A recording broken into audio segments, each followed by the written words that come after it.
आज एवढी सुंदर आणि फ्रेश फुलं होती ना, एवढं बघून छान वाटत होतं आणि देवाजवळ ठेवून ती अजून सुंदर दिसत होती। मस्त अशी पूजा केली सकाळी आणि एकदम थंडीचं वातावरण झालं ना, तर सकाळी सकाळी अजून छान वाटतं माहिती आहे। आणि घटाच्या इथे छान मी असं सजावट करते फुलांची आणि धूप वगैरे दाखवून मी आले किचन मध्ये। नाश्ता वगैरे केला होता आणि इथे चवळी भिजत घातलेली मी रात्री आणि ती शिजत घातली पहिला आणि त्याच्या अगोदर ना मी डाळ शिजत घातलेली आणि इथे माझा ना धांदळटपणा इग्नोर करा, हे असंच असतं माझे, धांदळटपणा खूप जास्त असतो।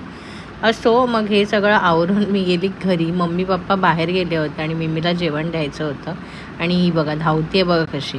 पहिला तिला प्रेम केलं खूप सारी हगी केली आणि मग तिचे आय क्लीन केले, डोळे तिचे सारखं पाणी येत असतं म्हणून ते क्लीन केलं आणि मग तिला भूक लागली तर जेवण घेतलं तिचं। जेवणामध्ये तिला भात, पंपकिन, फरसबी आणि चिकन देतो आणि कधी कधी थोडासा बटाटा टाकतो आणि त्यानंतर ना तिचे नखरे बघा। आता जेवताना काय बोलायचं नाही, हां हो हो नाही बोलत आहे काय, मम्मीचे रूल्स अँड रेग्युलेशन्स आहे।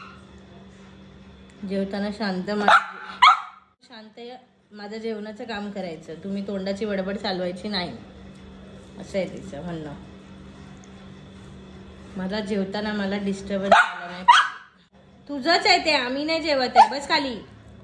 असं नाही काय, असं खायचं बॅड गर्ल। बघितलं मॅडमचे नखरे। आणि तुम्ही बोलाल हाताने का भरवते तिला, कारण काय ना ती खूप पटापट जेवते त्याच्यामुळे ना तिला हाताने भरवतो, नाहीतर लास्ट टाइम जसं तिला गॅसचे प्रॉब्लेम झालेले त्याच्यासाठी आम्ही तिला हाताने भरवतो। आणि घरी आली जेवणाला लागले आणि झाडांना पाणी घालायला विसरली, ते पहिला आणि जेवायला मी बनवलेलं डाळ, चवळीची भाजी, चपाती, भात आणि मग जेवून घेतलं। आणि जेवल्यानंतर अजून एक काम होतं मला, हे जे काल लसूण आणि कांदे घेतले त्यांच्या साली सोलून ठेवल्या, नाहीतर ते खराब होतात। मग संध्याकाळी मी तयार झाले आणि गेलो डॉक्टरकडे, कारण का माझा खोकला जो आहे ना तो अजूनपर्यंत बरा नाही होत। डॉक्टरकडून औषध घेऊन घरी आलो वॉक करत आणि इथे लेकीचं प्रेम बघा पप्पावर, तिच्या डॅडावर।